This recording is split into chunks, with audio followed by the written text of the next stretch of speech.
Hi my dear brothers and sisters, ఈ రోజు అయితే రీజనింగ్ లోని బ్లడ్ రిలేషన్ టాపిక్ గురించి మనం డిస్కస్ చేద్దాం. బ్లడ్ రిలేషన్ అనగానే అందరూ ఫస్ట్ కన్ఫ్యూజ్ అవుతారు. ఒకేసారి ఎప్పుడన్నా సరే ఏదన్నా ఒక పజిల్ కానీ బ్లడ్ రిలేషన్ కానీ లేదా రీజనింగ్ లో ఏ కాన్సెప్ట్ తీసుకున్నా ఫస్ట్ క్వశ్చన్ ని అబ్జర్వ్ చేయండి.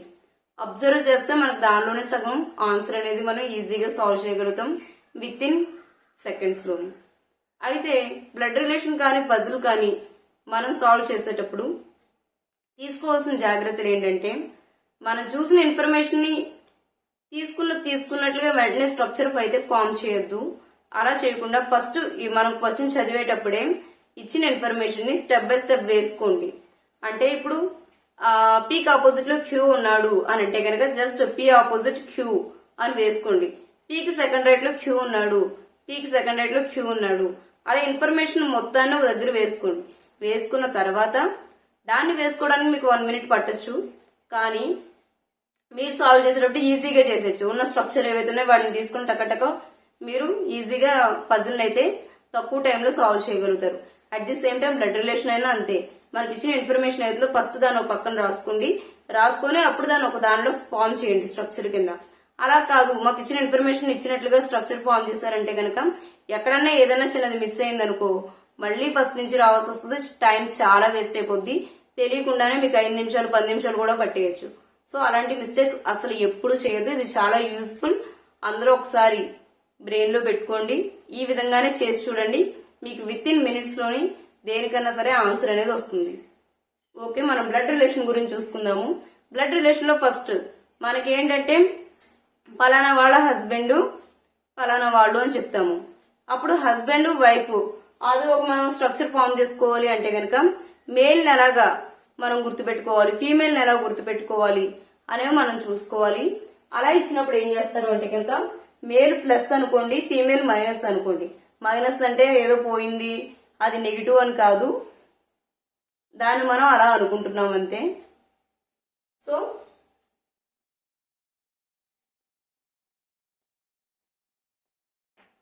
మేల్ ప్లస్ అనుకోండి, ఫీమేల్ మైనస్ అనుకోండి. మన కెమిస్ట్రీలో చూసుకున్నట్లయితే కనుక మైనస్ ఉంది అంటే కనుక దానిలో మనకి ఏంటంటే అబ్జర్వ్ చేసుకోవడానికి చాలా స్పేస్ ఉంది అనే మీనింగ్ కూడా వస్తుంది. సో దాన్ని మనం తక్కువగా చూడవలసిన అవసరం అయితే లేదని నా ఒపీనియన్. మేల్ ప్లస్ అనుకోండి, ఫీమేల్ మైనస్ అనుకోండి. నెక్స్ట్ వైఫ్ అండ్ హస్బెండ్ అని అన్నప్పుడు వాటికి ఎలా గుర్తుపెట్టుకోవాలి? వైఫ్ అండ్ హస్బెండ్ అయితే కనుక ఈ డబుల్ ఏరోతో గుర్తుపెట్టుకోండి. వైఫ్ అండ్ హస్బెండ్ వీళ్ళిద్దరి మధ్య కనెక్షన్ అనేది దీంతో గుర్తుపెట్టుకోండి. ఇప్పుడు వైఫ్ అనే వాళ్ళు ఏంటి? ఫీమేల్, హస్బెండ్ వచ్చేసి మేల్. సో దీన్ని ఇలా రాసుకోండి. తర్వాత వీళ్లకు ఫాదర్ సన్ అలా చెప్తారంటే పలానా వాళ్ళ అబ్బాయి సమ్ ఎక్స్ అని అనుకుందాం. వాళ్ళని ఎలా గుర్తుపెట్టుకోవాలి, ఆ రిలేషన్ ఎలా గుర్తుపెట్టుకోవాలి? ఫాదర్ అండ్ సన్ లేదంటే మదర్ అండ్ డాక్టర్ అలా ఇచ్చినప్పుడు ఎలా అంటే కనుక చూడండి, ఫాదర్ కానీ మదర్ కానీ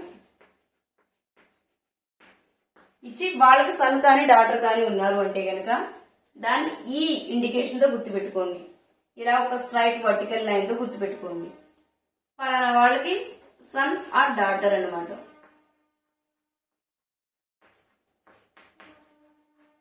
ఇలా మీరు స్ట్రక్చర్ ఫామ్ చేసుకుంటే మనం ఈజీగా ఇచ్చిన దాన్ని సాల్వ్ చేయగలుగుతాము. సో దానికి నేను చెప్తున్నాను, ఫాదర్ ఆర్ మదర్ కానీ డాటర్ ఆర్ సన్ కానీ దాన్ని ఈ సింబల్ తో గుర్తిస్తాం. వైఫ్ అండ్ హస్బెండ్ అయితే ఇలా గుర్తిస్తాము. మనకు ఉన్నవి అయితే కనుక ఇవే. ఇంకొకటి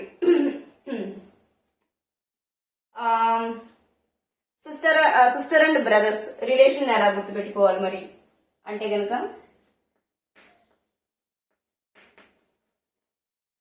హారిజాంటల్ లైన్.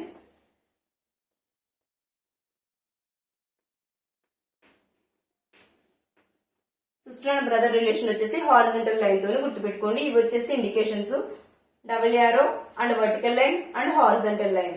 ఇవైతే మనకు సరిపోతాయి. నెక్స్ట్ ఇంకొకటి ఏంటి అంటే కనుక మనం దీనిలో డిస్కస్ చేయవలసింది, ఇప్పుడు మన అమ్మ తరపు వాళ్ళు అంటే అమ్మ వాళ్ళకి అక్క లేదంటే అన్నయ్య అలా ఉన్నారు అంటే కనుక వాళ్ళని మెటర్నల్ ఆంటీ లేదంటే మెటర్నల్ అంకుల్ అని అంటారన్నమాట, అమ్మ తరపు వాళ్ళని. సో మదర్ రిలేటెడ్ ఎవరైతే ఉన్నారో, మదర్ కి సిస్టర్స్ ఎవరైనా ఉన్నారు అనుకుందాం, సిస్టర్ ఆర్ బ్రదర్, ఇలా ఉన్నప్పుడు వీళ్ళని దేంతో ఇండికేట్ చేస్తారు అంటే కనుక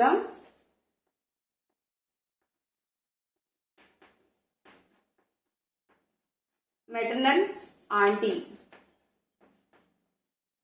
ఆర్ అంకుల్. మెటర్నల్ ఆంటీ కానీ మెటర్నల్ అంకుల్ కానీ అంటాం. అలా కాదు, మా ఫాదర్ రిలేటివ్స్ ఉన్నారు, ఫాదర్ రిలేటివ్స్ లోని సేమ్ సిస్టర్ కానీ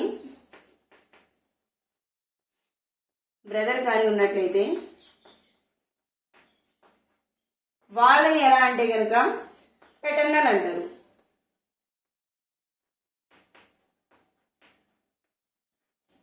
పెటర్నల్ ఆంటీ కానీ అంకుల్ కానీ అంటారు. ఈ రిలేషన్స్ లో ఇంకా మనం గుర్తుపెట్టుకోవాల్సింది ఏంటంటే కనుక మనకు ఇప్పుడు నాకు బ్రదర్ ఉన్నారు, బ్రదర్ కి కూతురు కొడుకు ఉన్నారు అనుకుందాం, బ్రదర్ కి కూతురు కొడుకు, లేదంటే సిస్టర్ ఉన్నారు, సిస్టర్ కి కూతురు కొడుకు ఉన్నారు అని అనుకుందాం. బ్రదర్ కానీ సిస్టర్ కానీ కూతురు కొడుకు ఉన్నారు, వాళ్ళు మనకి ఏమవుతారు అంటే కనుక ఆడవాళ్ళు, అంటే ఆడపిల్లలు అయితే కనుక నిస్సి అవుతారు, మగపిల్లలు అయితే కనుక నెఫ్యూ అవుతారు. అది ఒకటి గుర్తుపెట్టుకోండి. అంటే ఇక్కడ బ్రదర్ కానీ సిస్టర్ కానీ ఉన్నారు కదా, వీళ్ళకి డాటర్ ఉన్నట్లయితే కనుక డాటర్ సన్ ఉన్నట్లయితే కనుక ఈ డాటర్ ఎవరైతే ఉన్నారో వాళ్ళు మనకి నిస్సి అవుతారు.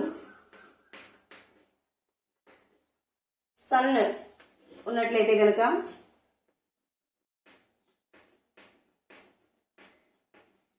నెఫ్యూ అవుతారు. ఓకే, మనం ఎంటైర్ కాన్సెప్ట్ వచ్చేసి ఇది. గ్రాండ్ మదర్ గ్రాండ్ ఫాదర్ ఉన్నారు అనుకుంటే కనుక వీళ్ళకి కదా, వీళ్ళకి అమ్మ నాన్న అవుతారు కాబట్టి వర్టికల్ లైన్ పెట్టి వాళ్ళని కూడా పైన అయితే మనం రాస్తాం గ్రాండ్ పా గ్రాండ్ మా అని చెప్పేసి. So entire structure blood relation అయితే ఇది. ఈ కాన్సెప్ట్ మొత్తం తెలుసుకున్నట్లయితే కనుక ఏది ఇచ్చినా సరే ప్రాబ్లం మనం ఈజీగా సాల్వ్ చేయగలుగుతాము. మన నెక్స్ట్ నుంచి ఏంటంటే కనుక ఒక క్వశ్చన్ చూద్దాము, కొన్ని మోడల్స్ అయితే చెప్తాను. Thank you so much.